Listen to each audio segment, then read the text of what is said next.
Welcome back to the Deep Dive. This is the show where you give us the source material and we give you the knowledge shortcut. And today, you've handed us something really special.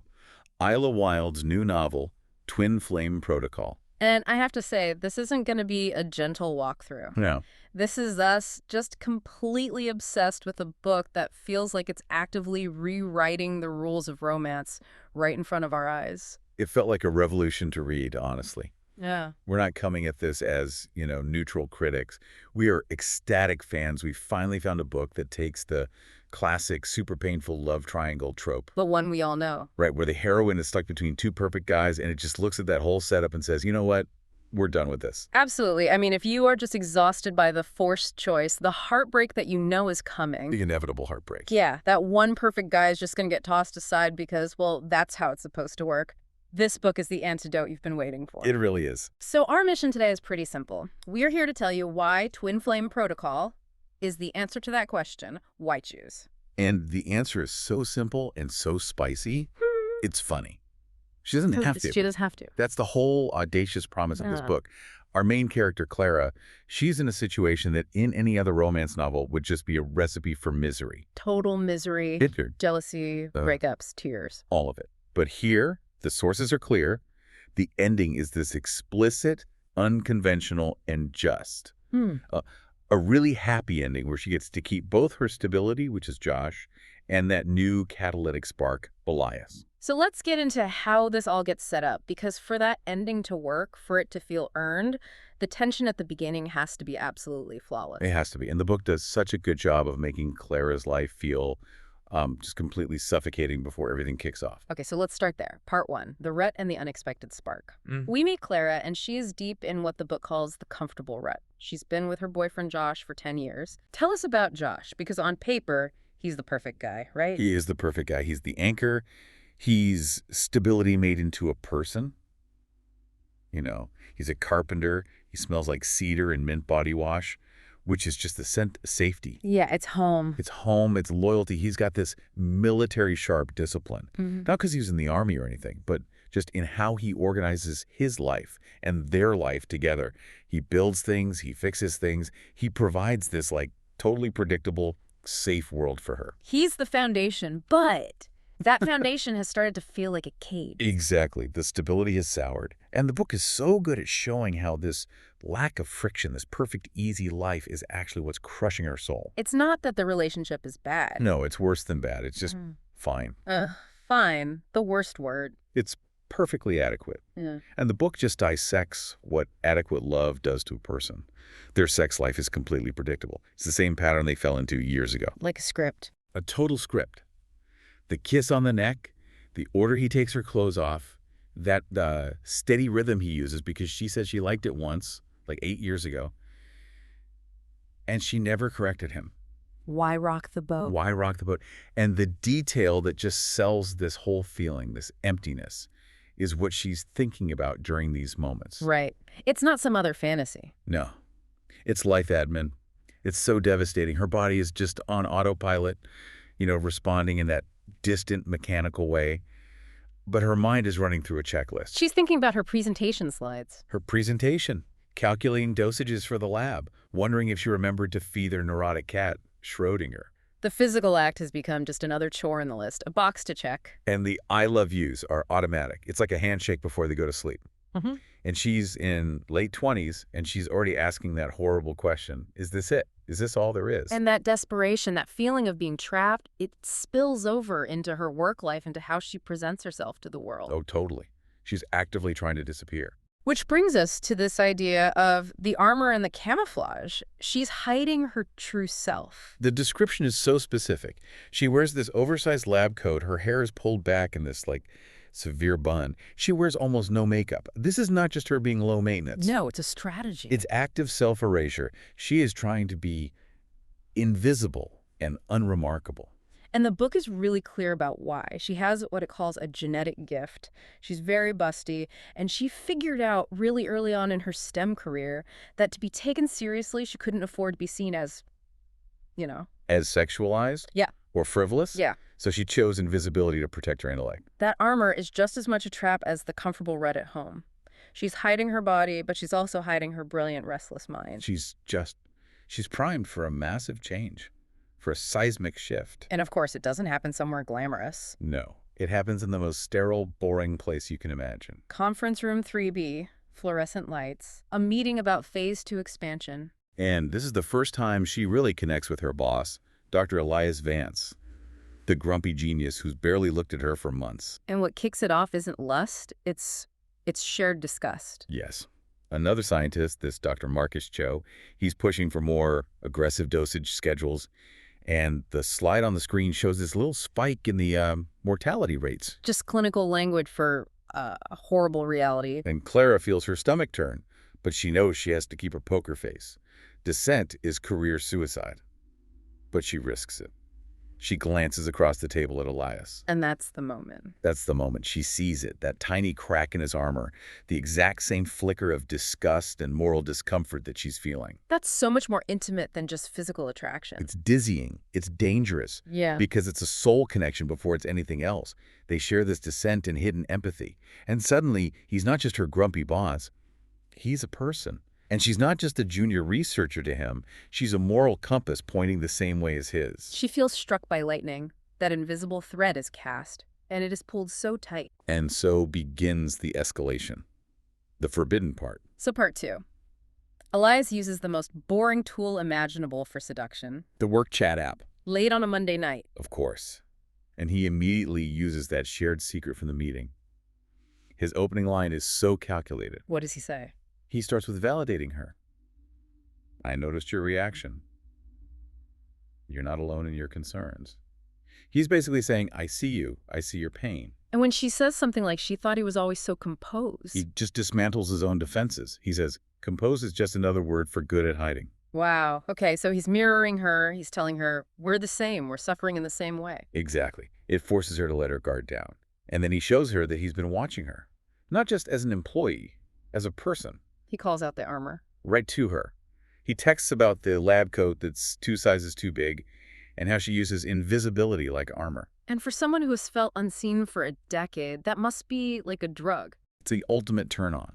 Yeah. And he challenges her on it. He says, I'm saying it's a shame that brilliant women have to hide themselves to be taken seriously. He's giving her permission to be whole, to be brilliant and visible. And she pushes back a little, right? She says something like, armor only works if someone is trying to get in. And his reply just blows the whole thing wide open. He texts back, are you so sure no one is trying? Oof, okay, so the professional context is gone now. It's over. Completely gone. This is now about him seeing her, wanting her, and actively trying to break down her walls. And the next 2 weeks are just a blur. It's an addiction. The text just escalates so quickly. They go from talking about the protocols to him saying he wants to see her hair down. He tells her she deserves better than routine.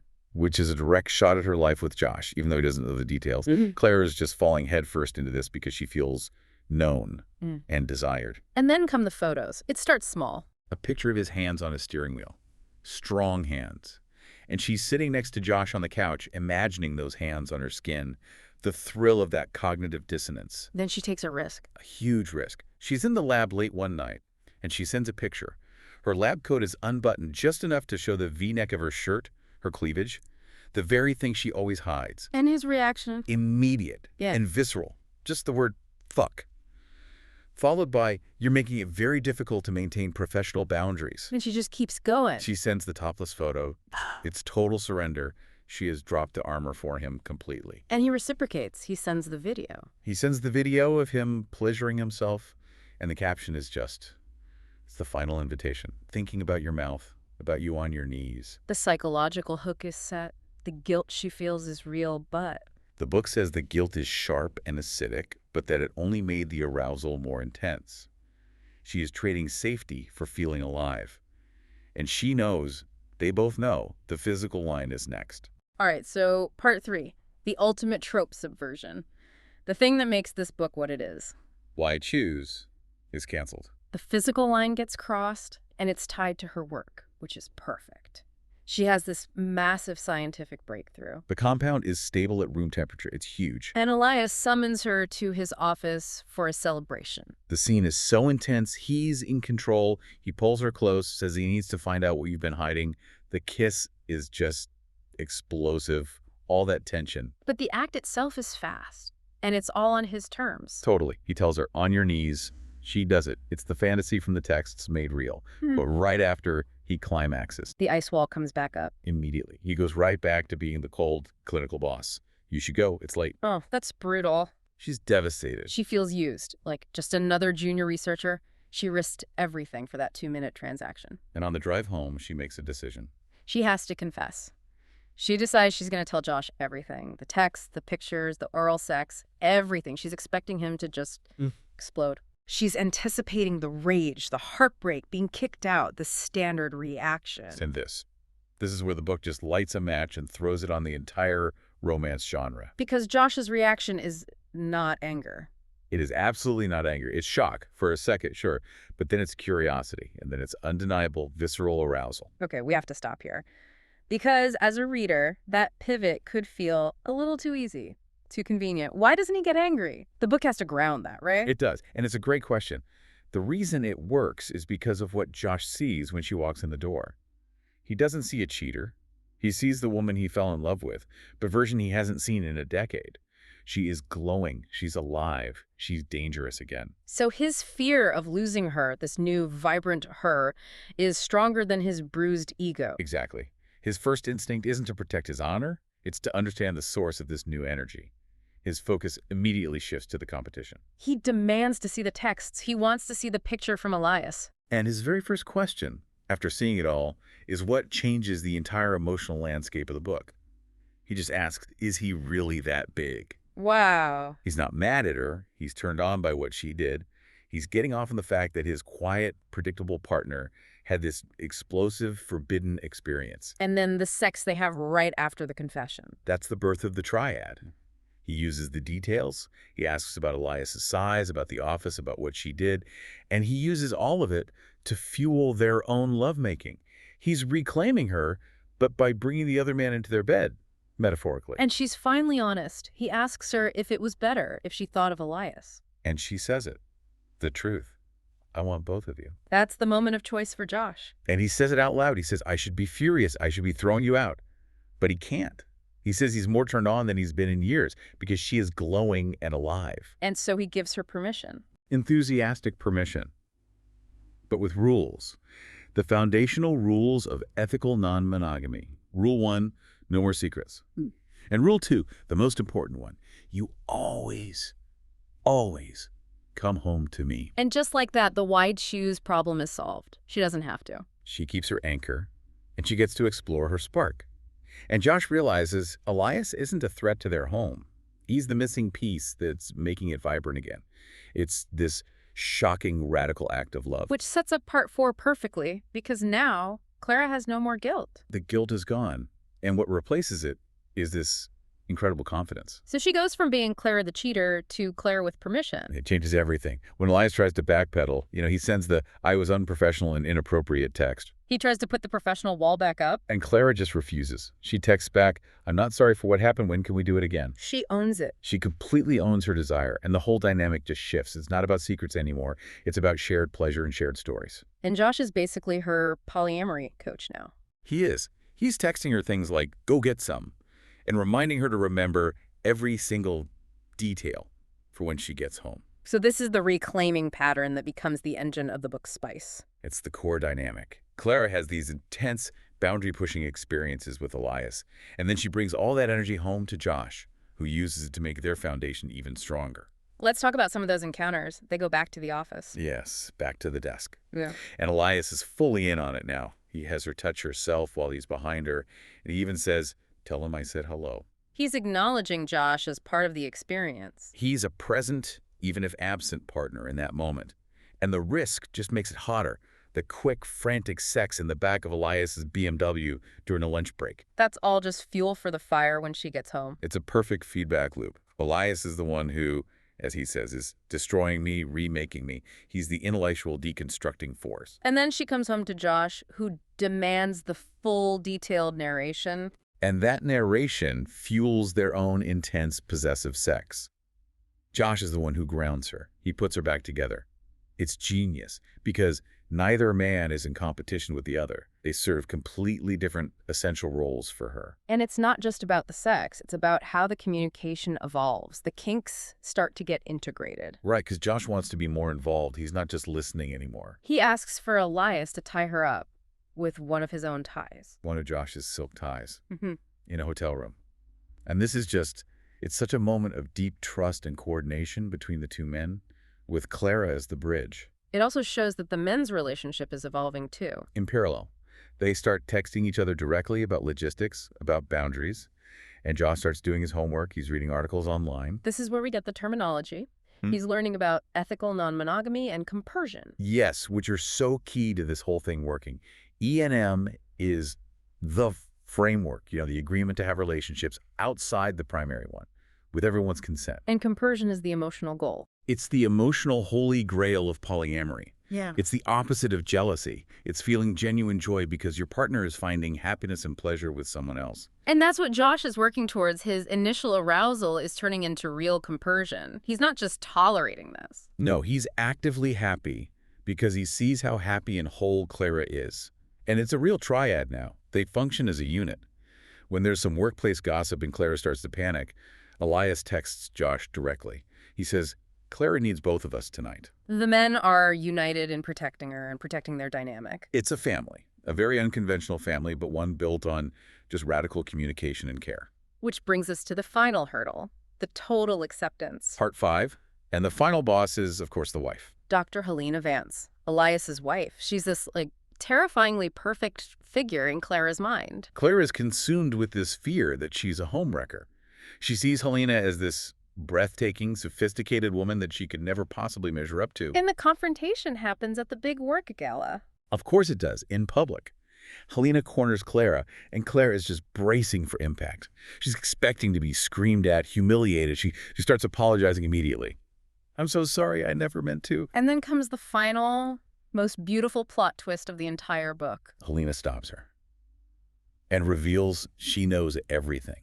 Yeah. And not only does she know, she supports it. She calls Clara invigorating, not a threat.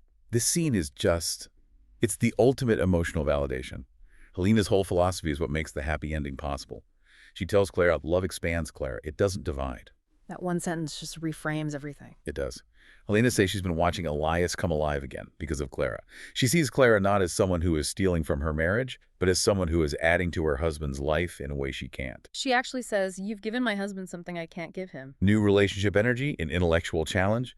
She completely validates the entire affair. And she even says she knows about Josh and calls him incredibly gracious. She gives Clara her full support. The guilt that has been haunting Clara is just gone. Instantly. And now the triad is formalized, because the one person who society says should be the victim is actually their biggest ally. Which leads to the four-way dinner. The most surprisingly normal dinner party ever. Yeah. Elias, Helena, Clara, and Josh. And it turns out Helena has been Elias's poly advisor this whole time. She predicted this would all work out if they were just honest. So this is the final piece. The emotional acceptance is complete. They're not a secret anymore. They're a weird, complicated, but fully functioning family. They're discussing logistics and futures, all four of them. And with that freedom comes the final escalation, the final step. Driven by Josh. He's listened to the audio recordings, he's seen them together, and he realizes he needs to be there. He needs to be fully present. He wants to see Elias take you apart and then put you back together. But when the moment actually comes, it's Clara who takes control. This isn't just about what the men want anymore. This is about her fantasy. She directs the scene. She achieves her ultimate fantasy of being completely surrounded. She tells them exactly what she wants. Josh, inside me. And Elias, I want you in my mouth at the same time. And that's it. That's the physical manifestation of her having it all. Josh is that deep, grounding, safe feeling. He's home. And Elias is the intense, intellectual, awakening pleasure. The spark. She gets both at the same time. She is completely surrounded, completely claimed, and completely in charge. The woman who is checking her emails during sex is now confidently directing two men who adore her. It's the most satisfying character arc. What a deep dive. That book is just It's a masterpiece of subverting expectations. It really is. It works because it throws out the zero-sum game of the love triangle. It says love doesn't have to be a competition. It can be additive. It can be expansive. It gives Claire the freedom to love both her anchor and her spark. And the acceptance from everyone, especially Helena, is what makes it feel so triumphant. It's not just tolerated, it's celebrated. The book really delivers on that promise of a spicy, character-driven romance that's built on radical honesty. It treats polyamory seriously. Not as a messy phase, but as a legitimate functional relationship structure where communication is the highest form of loyalty. So if you are out there and you are craving a romance where the heroine truly gets everything she wants, the passion, the stability, the connection, and absolutely zero guilt, You need to pick up Twin Flame Protocol, like right now. It's a roadmap for a different kind of love that refuses to compromise. it really is. And we'll leave you with a final thought to chew on, something to mull over. If the person who loves you most in the world finds genuine joy in your happiness with someone else, does that make your love for each other stronger? Or does it just completely redefine what fidelity can even mean? That's all the time we have for this deep dive. Thanks for joining us. We'll see you next time.